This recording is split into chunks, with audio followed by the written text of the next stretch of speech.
Good morning, scholars. Welcome back to Read Aloud. We are still learning about nonfiction texts. Yesterday, we learned that nonfiction books are different from some other books that we've been reading. Nonfiction books do not have a character, a problem, or a solution. We know that nonfiction books give us real information. Nonfiction books give us real information. Nonfiction books give us, that's right, real information. When we read nonfiction books, we are still asking questions and thinking as we read. What do we already know? What do we want to know? What do we learn? K, know. W, want to know. L, learned. When we read nonfiction books, instead of thinking about characters, we notice when we learn new facts. Remember, a fact is something that you can prove. When we read nonfiction texts, we need to be ready to learn facts. To do that, we have to think about what we already know about the topic, ask questions about what we want to learn about a topic, and as we read, we notice when we learn new facts or answers to our questions. Today, we're going to read another nonfiction book called Planets by Elizabeth Carney.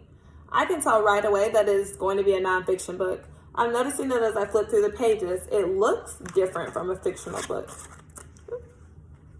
It looks different from a fictional book.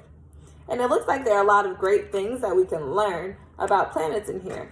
As we read today, I want you to watch how I follow these steps in order to notice what I learn and when I see new information. Let's get started. I'm looking at the front cover. I noticed the title, Planets. This helps me think about what the book is going to be about and what I already know about the topic. What do you already know about planets?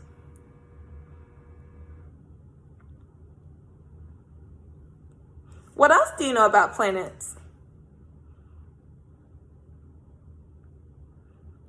Wow, so we already know a lot of information about planets. I already have a question as I start off reading. What is a planet?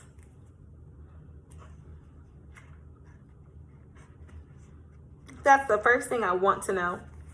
Just like in most nonfiction books, this book has a table of contents that lets us know what topics and what page numbers I can find information from. We saw a table of contents in our fiction book, Jenny B. Jones, but nonfiction books often have table of contents as well. What's a planet? Circle, circle in the sky. You're bright enough to catch my eye. You're not a star, but a place where gas or rocks swirl in space. When you look up high in the night sky, you might see lots of bright lights. Most of these lights are stars. Most stars have planets moving around them. Planets are round objects that orbit a star. They don't create their own light. They only reflect light from stars.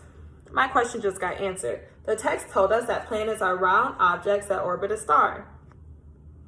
Orbit means to go around.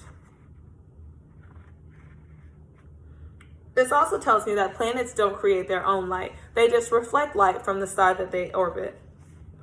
The sun. The sun is our star. Our planet Earth orbits the sun. The sun makes a lot of heat and light. Its surface is about 100 times hotter than a hot summer day.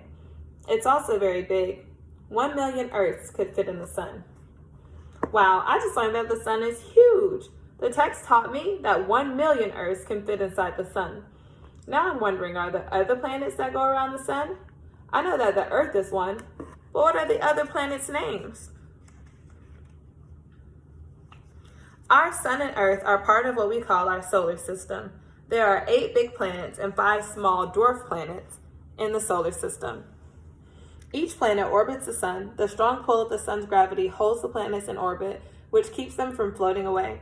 Gravity is the same force that makes a baseball fall to the ground when you drop it. Wow, my question just got answered. There are 8 planets that go around the sun. The Earth isn't the only one. The names are Mercury, Venus, Earth, Mars, Jupiter, Saturn, Uranus, and Neptune. All of these planets are in our solar system. Mercury, Venus, Earth, and Mars are in the hotter parts of our solar system. These planets are the 4 closest to the sun. They are made of rock and metal.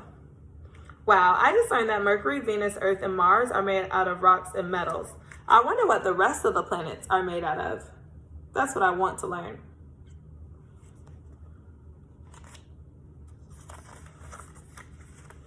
Earth is the 3rd planet from the sun. The planet we call home spins at just the right distance from the sun. It's far enough away to be not too hot, yet close enough so it's not too cold. Here are the conditions are just right for life. We have plants and trees, sea animals, and land animals. This page still didn't answer our question about what the other planets are made out of. Beyond the rocky inner planets, there are 4 gas giants. They are Jupiter, Saturn, Uranus, and Neptune. These huge planets are made of big clouds of gas and liquid. Gravity pulls the gas and liquid into a planet shape.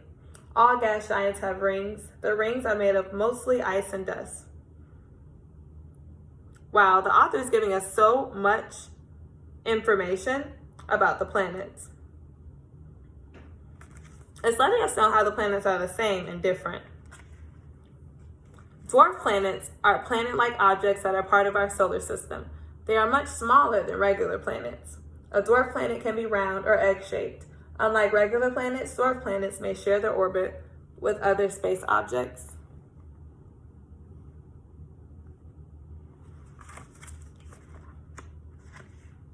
So we finally learned that the outer planets are made out of gas, and they have rings that are made out of ice and dust.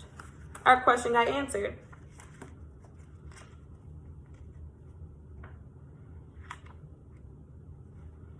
These planets are really out of this world.